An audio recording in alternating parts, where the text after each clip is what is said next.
नमस्कार दोस्तों, हमने लास्ट क्लास में पढ़ा था properties of cathode ray and discovery of electron के बारे में। और आज हम स्टडी कर रहे हैं एनोड रे के बारे में और प्रोटॉन की डिस्कवरी के बारे में।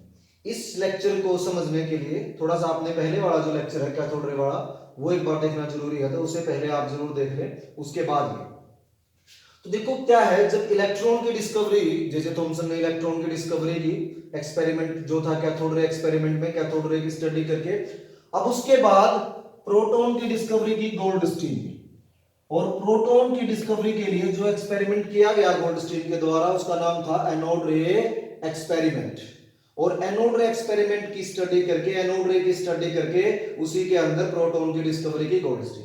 अब जो एनोड रे एक्सपेरिमेंट था, एनोड रे एक्सपेरिमेंट कैथोड रे एक्सपेरिमेंट जो हमने लास्ट क्लास में पढ़ा है, उसी एक्सपेरिमेंट की एक मॉडिफिकेशन, हल्की सी मॉडिफिकेशन होता है एक्सपेरिमेंट में। और इसमें अब क्या मॉडिफिकेशन, इसमें क्या चेंज किया गया है, देखिए वहां पर जो हमने कैथोड यूज किया था वो कैथोड एक मेटेलिक प्लेट की फॉर्म में था। लेकिन एनोड रे एक्सपेरिमेंट में जब हम कैथोड यूज करते हैं तो यूज करते हैं परफोरेटेड कैथोड। परफोरेटेड जैसे जाली होती है, नेट होता है जिसमें से छेद होते हैं, तो उस तरह का हमने कैथोड यूज किया है। और कैथोड को थोड़ा सा आगे ले आए हम, जैसे कैथोड पहले तो बिल्कुल पीछे था डिस्चार्ज ट्यूब में, अब यहां पर हम कैथोड को थोड़ा सा आगे ले आए और कैथोड के पीछे जो ग्लास वॉल थी उसको हमने क्या किया, जिंक सल्फाइड से उसके ऊपर कोटिंग कर दी। बाकी सब कुछ एज इट इज है। मतलब क्या किया अब इसमें, यहां पर क्या क्या है एनोड रे एक्सपेरिमेंट में, सबसे पहले जो हमने ट्यूब ली वो एक डिस्चार्ज ट्यूब है। डिस्चार्ज ट्यूब के अंदर हमने एयर रखी बहुत लो प्रेशर पे। ट्यूब के अंदर हमने दो इलेक्ट्रोड फिट किए, एक एनोड जिसको बैटरी के पॉजिटिव से जोड़ा, एक कैथोड जिसको बैटरी के नेगेटिव से जोड़ा।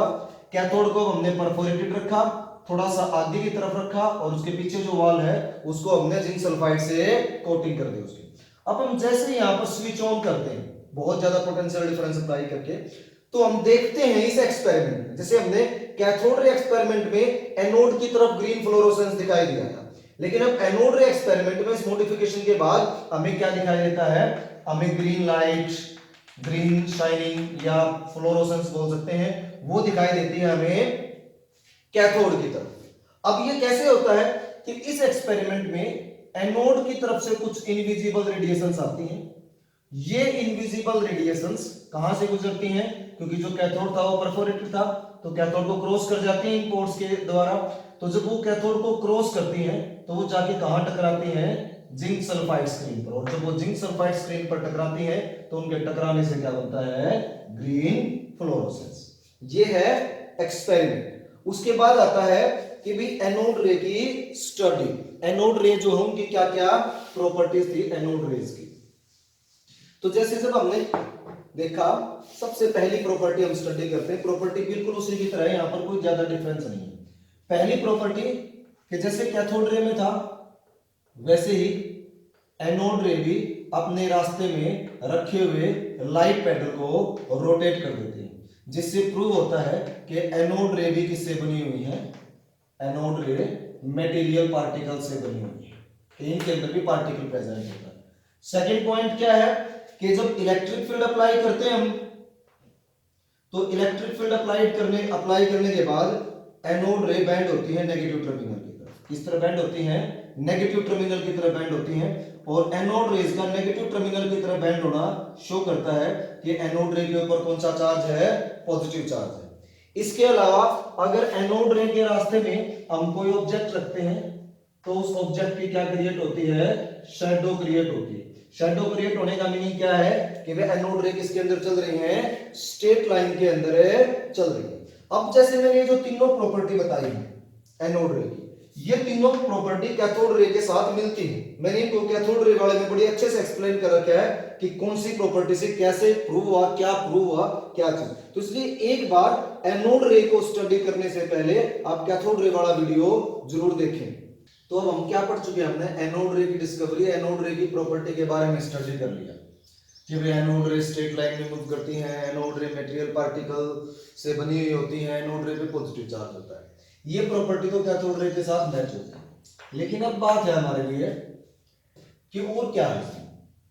देखो जे थॉमसन के लिए एक बात जो अच्छी रही वो ये थी कि जो नेगेटिव चार्ज का पार्टिकल जो नेगेटिव चार्ज का पार्टिकल जे थॉमसन ने डिस्कवर किया, जिसको हम नाम दे चुके हैं इलेक्ट्रॉन। अब इस केस में क्योंकि इलेक्ट्रॉन फंडामेंटल पार्टिकल है, तो जे थॉमसन ने चाहे कोई भी गैस ली, कोई भी मेटल का कैथोड लिया, लेकिन हर बार इस नेगेटिव चार्ज पार्टिकल का चार्ज बाई मास रेशियो जो था वो क्या आ रहा था, सेम। मतलब कि इस पार्टिकल का मास और इसका चार्ज बिल्कुल क्या आ रहा था, सेम आ रहा था, कोई डिफरेंस नहीं था। लेकिन गोल्डस्टीन के केस में यहां प्रॉब्लम हुई। अब जब गोल्डस्टीन ने एनोड रे एक्सपेरिमेंट में डिफरेंट गैसेस ली, उसने कभी ऑक्सीजन, कभी नाइट्रोजन, कभी कोई, तो जब उसने डिफरेंट गैसेस को लिया तो उसने पाया कि हर बार चार्ज बाई मास रेशियो भी क्या आता है, डिफरेंट आता है। इसके लिए तो बड़ा आसान था कि सेम था, लेकिन यहां पर क्या हो गया, गोल्डस्टीन के केस में हर गैस में हर बार चार्ज बाई मास रेशियो क्या आ रहा है, डिफरेंट आ रहा है, चार्ज बाई मास रेशियो अलग आ रहा है। तो जब इसने बहुत सारी गैसेस को फिल करके देखा, लास्ट में किसको लिया, हाइड्रोजन गैस।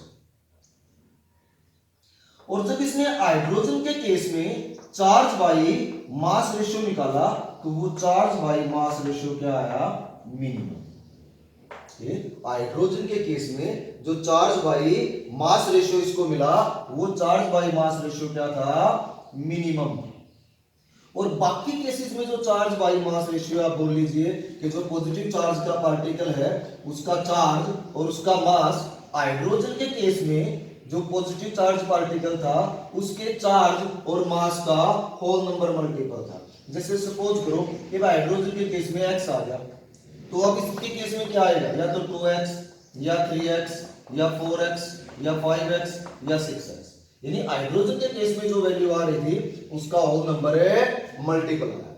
और अब अगर हम सोचें कि हाइड्रोजन के केस में क्या आया था, तो हाइड्रोजन के केस में चार्ज बाई मास रेशियो रहा 9.58 इंटू 10⁴ कूलम पर ग्राम। तो इस सारी चीज के बाद गोल्डस्टीन ने, इन सब चीजों के बाद गोल्डस्टीन ने अनुमान लगाया कि भाई हाइड्रोजन के केस में जो पॉजिटिवली चार्ज पार्टिकल है, वही पॉजिटिवली चार्ज पार्टिकल क्या है, लाइटेस्ट। क्या है वो positively charge particle, lightest particle है, वो सबसे हल्का पार्टिकल है, और वही पार्टिकल बाकी जगह भी क्या हो रहा है, रिपीट हो रहा है। और इस हाइड्रोजन के केस में जो पॉजिटिवली चार्ज पार्टिकल था, इसको गोल्डस्टीन ने क्या नाम दे दिया, प्रोटॉन। क्या नाम दिया इसको, प्रोटॉन। और फिर जब मास निकाला प्रोटॉन का, तो प्रोटॉन का मास कितना मिला, 1.67 इंटू 10⁻⁻27 किलोग्राम। और जब इलेक्ट्रॉन का प्रोटॉन का चार्ज निकाला गया, तो प्रोटॉन का चार्ज कितना मिला, 1.6 इंटू 10⁻⁻19 कूलम। लेकिन प्रोटॉन है तो इस पे चार्ज कैसा है, पॉजिटिव। तो ये इस तरीके से हुई थी प्रोटॉन की डिस्कवरी। अगर हम फिर से सम अप करें इस पॉइंट को, तो गोल्डस्टीन के सामने क्या अलग चीज थी, गोल्डस्टीन के सामने डिफरेंट था कि भाई गोल्डस्टीन के केस में गैस चाहे कोई भी ली गई हो, लेकिन हर बार गैस का चार्ज, गैस के पार्टिकल्स का मास क्या आ रहा था, डिफरेंट। क्या बोल सकते हो कि चार्ज बाई मास रेशियो क्या आ रहा था, डिफरेंट। लेकिन सबसे कम चार्ज बाई मास रेशियो किसके केस में आया, हाइड्रोजन के केस में। और बाकी केसेस में जो था वो हाइड्रोजन का होल नंबर मल्टीपल था, 2 3 4 5 6 टाइम्स। तो जिससे गोल्डस्टीन ने अनुमान लगाया कि भी हाइड्रोजन के केस में जो चार्ज बाई मास रेशियो है, या हाइड्रोजन के केस में जो पॉजिटिवली चार्ज पार्टिकल है, वो सबसे लाइट है, वही पार्टिकल फंडामेंटल है, और वही पार्टिकल बार बार रिपीट हो रहा है। हाइड्रोजन के केस में चार्ज बाई मास रेशियो था 9.58 इंटू 10⁻⁴ कूलम पर ग्राम। और हाइड्रोजन के केस में जो लाइटेस्ट पार्टिकल था उसको क्या नाम दे दिया गोल्डस्टीन ने, प्रोटॉन। और प्रोटॉन का मास की वैल्यू 1.67 इंटू 10⁻⁻27 किलोग्राम, और प्रोटॉन के चार्ज की वैल्यू आई 1.6 इंटू 10⁻⁻19 कूलम। इसके बाद अगर हम प्रोटॉन को डिफाइन करें कि प्रोटॉन क्या होता है, तो बड़ा इजीली डिफाइन कर सकते हैं। ये प्रोटॉन क्या है, it is a fundamental particle. क्या है ये, एक फंडामेंटल पार्टिकल है, it is a fundamental particle. जिसके ऊपर कैसा चार्ज है, पॉजिटिव, हैविंग पॉजिटिव चार्ज, कि जिसके ऊपर क्या चार्ज है, पॉजिटिव चार्ज है, और mass and mass equal to hydrogen atom. यानी क्या डेफिनेशन बनाई प्रोटॉन की गोल्डस्टीन ने, it is a fundamental particle having positive charge and mass equal to that of hydrogen atom. Okay, इसके बाद अब हम पढ़ रहे हैं कि भी जो एनोड रे हमने यहां पर स्टडी किया, उन एनोड रेज का ओरिजिन कैसे हुआ, एनोड रे कैसे बनी। जैसे हमने कैथोड रे का तो समझा था, तो उसी तरीके से हम समझेंगे एनोड रे का ओरिजिन। तो एनोड रे का ओरिजिन बड़ा आसान, ध्यान देना, यहां एक्सपेरिमेंट किया जा रहा है और यहां से आई कैथोड रे। हम मान लेते हैं इस तरफ है नेगेटिव टर्मिनल, जहां से क्या आ रही है कैथोड रे, और इस तरफ है पॉजिटिव टर्मिनल। ओके, अब क्या था, जो डिस्चार्ज ट्यूब थी, डिस्चार्ज ट्यूब के अंदर प्रेजेंट थे गैसियस एटम्स। क्या प्रेजेंट थे डिस्चार्ज ट्यूब पे, गैसियस एटम, और कैथोड रे में क्या प्रेजेंट था, इलेक्ट्रॉन। तो बनी कैसे एनोड रे, कि जब ये फास्ट मूविंग इलेक्ट्रॉन, यानी कैथोड रे के अंदर जो इलेक्ट्रॉन प्रेजेंट है, जब वो फास्ट मूविंग इलेक्ट्रॉन, तेजी से मूव करते हुए इलेक्ट्रॉन एटम के ऊपर टकराए, तो एटम टूटा। ये तो जे थॉमसन ने बताया, और ये एटम टूटा तो इसमें से क्या निकला, नेगेटिव चार्ज का पार्टिकल, जिसको हम क्या बोलते हैं, इलेक्ट्रॉन। सब में से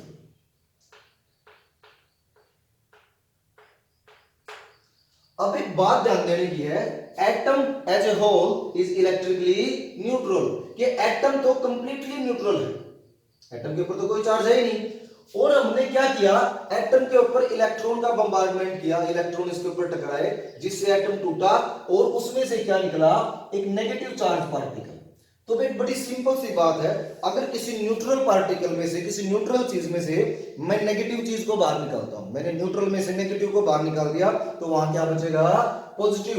तो जब एटम के टूटने से उसमें से इलेक्ट्रॉन निकले, नेगेटिवली चार्ज पार्टिकल निकले, तो उस एटम की जगह क्या बच गए, पॉजिटिवली चार्ज्ड पार्टिकल। क्योंकि पूरा एटम तो क्या था, कंप्लीट एटम तो न्यूट्रल था।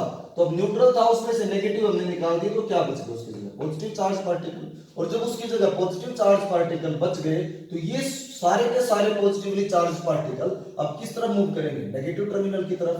और जब ये positively charge particle negative terminal की तरफ मूव करते हैं, तो इन्हीं पॉजिटिवली चार्ज पार्टिकल से क्या बनती है, एनोड रे। क्योंकि अब ये किस तरफ से जाएंगे, पॉजिटिव से नेगेटिव, मतलब एनोड की तरफ से कैथोड की तरफ जाएंगे, और जो रेडिएशन एनोड की तरफ से आ रही है, उन्हीं को हम क्या बोलते हैं, एनोड रे। दैट मींस एनोड रे कैसे बनी, दीज रेज आर, या बोल सकते हैं anode ray are form by bombardment of fast moving electron on gaseous atom. कि जो फास्ट मूविंग इलेक्ट्रॉन है, जब वो गैसियस एटम के ऊपर टकराए, तो उनके टकराने से उन गैसियस एटम्स में से ही क्या बनी, एनोड रे बनी। ओके,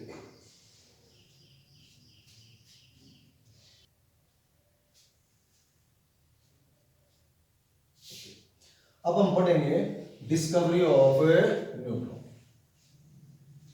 न्यूट्रॉन की डिस्कवरी की गई जेम्स चैडविक के द्वारा। देखिए, हमने पता है कि एटम के अंदर तीन तरह के पार्टिकल होते हैं, इलेक्ट्रॉन, प्रोटॉन और न्यूट्रॉन। अब इलेक्ट्रॉन और प्रोटॉन की डिस्कवरी तो हम पढ़ चुके हैं, अब हम पढ़ रहे हैं न्यूट्रॉन की डिस्कवरी। तो न्यूट्रॉन की डिस्कवरी, पहली बात कि न्यूट्रॉन की डिस्कवरी इलेक्ट्रॉन और प्रोटॉन की डिस्कवरी की बहुत बाद हुई है। ये डिस्कवरी 1932 के आसपास हुई है, 90 के आसपास हुई है। तो करीबन 30 ईयर का डिफरेंस है इलेक्ट्रॉन, प्रोटॉन और न्यूट्रॉन की डिस्कवरी के अंदर। तो न्यूट्रॉन की डिस्कवरी काफी टाइम के बाद हुई, और न्यूट्रॉन की डिस्कवरी किसके द्वारा की गई थी, जेम्स चैडविक के द्वारा न्यूट्रॉन की डिस्कवरी की गई थी। अब हम पढ़ते हैं कैसे हुआ। देखिए, हम दो पार्टिकल डिस्कवर कर चुके थे, एक इलेक्ट्रॉन और एक प्रोटॉन, और हमें लगा कि एटम के अंदर दो ही पार्टिकल होते हैं, सिर्फ इलेक्ट्रॉन और प्रोटॉन। लेकिन क्या हुआ, जब हम एटम को स्टडी कर रहे थे इलेक्ट्रॉन और प्रोटॉन के साथ, तो हमने पाया कि एक एटम में जितने इलेक्ट्रॉन हैं और एक एटम के अंदर जितने प्रोटॉन हैं, अगर हम उन सब का मास ऐड कर लें, तो इसका तो क्या हो जाना चाहिए, तो इसका मतलब वो क्या होना चाहिए, मास ऑफ एटम। कि अगर हम एक एटम के अंदर सारे इलेक्ट्रॉन और सारे प्रोटॉन का मास निकाल लें तो वो क्या होना चाहिए, वो होना चाहिए मास ऑफ एटम। लेकिन ऐसा तो नहीं है। मिला क्या हमने कि जो एटम का एक्चुअल मास था वो एटम के अंदर प्रेजेंट सारे इलेक्ट्रॉन और सारे प्रोटॉन के मास से लगभग डबल या फिर डबल से भी ज्यादा था। यहां यहां डिफरेंस आना शुरू हुआ, यहां से हमारी सोच स्टार्ट हुई। हमने क्या देखा, हमने देखा कि भाई अगर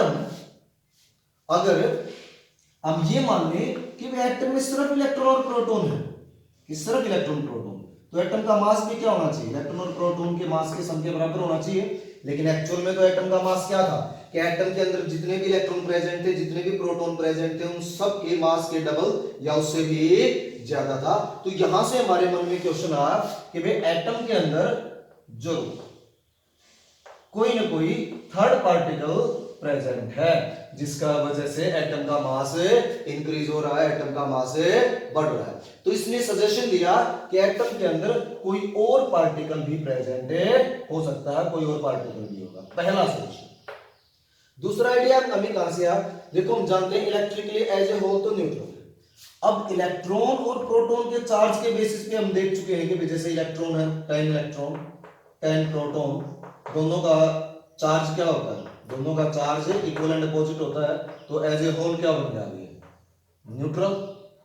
या कितने भी इलेक्ट्रॉन हो कितने भी प्रोटॉन हो, दोनों मिलकर एटम को क्या बना देंगे, न्यूट्रल। अब ये थर्ड पार्टिकल जो होगा, ये पार्टिकल भी क्या होना चाहिए, न्यूट्रल होना चाहिए। क्योंकि अब इलेक्ट्रॉन और प्रोटॉन की वजह से एटम न्यूट्रल हो चुका है। अगर इस थर्ड पार्टिकल के ऊपर कोई चार्ज हुआ तो एटम के ऊपर भी क्या होता है, चार्ज। लेकिन ऐसा तो नहीं है, एटम तो न्यूट्रल है। इसका मतलब जो ये थर्ड पार्टिकल एटम के अंदर प्रेजेंट है, ये थर्ड पार्टिकल क्या होगा, न्यूट्रल होगा, इसके ऊपर कोई चार्ज नहीं हो सकता। और यहीं से जेम्स चैडविक ने अनुमान लगाया, और फिर जेम्स चैडविक ने बेरिलियम और बोरोन के ऊपर कुछ स्कैटरिंग एक्सपेरिमेंट किए, और उन स्कैटरिंग एक्सपेरिमेंट से न्यूट्रल पार्टिकल को डिटेक्ट किया जो एटम के अंदर प्रेजेंट होता है। और उस न्यूट्रल पार्टिकल को क्या नाम दिया गया, न्यूट्रॉन। क्या नाम दिया गया उसको, न्यूट्रॉन नाम दिया गया जेम्स चैडविक के द्वारा। अब जो न्यूट्रॉन है, अगर न्यूट्रॉन की डेफिनेशन हम बनाएं तो न्यूट्रॉन क्या होता है, न्यूट्रॉन होता है फंडामेंटल पार्टिकल जिसके ऊपर कोई चार्ज नहीं, which have no charge and a mass equal to hydrogen atom. तो न्यूट्रॉन भी क्या है, neutron is a fundamental particle which have no charge but mass equal to that of hydrogen atom। इस तरीके से हुई न्यूट्रॉन की डिस्कवरी। यानी न्यूट्रॉन की डिस्कवरी एक आइडिया से स्टार्ट हो गए, बेरिलियम और बोरॉन जैसे लाइट एलिमेंट पर किए गए स्कैटरिंग एक्सपेरिमेंट पर जाकर क्या हो जाती है, खत्म हो जाती है। ओके।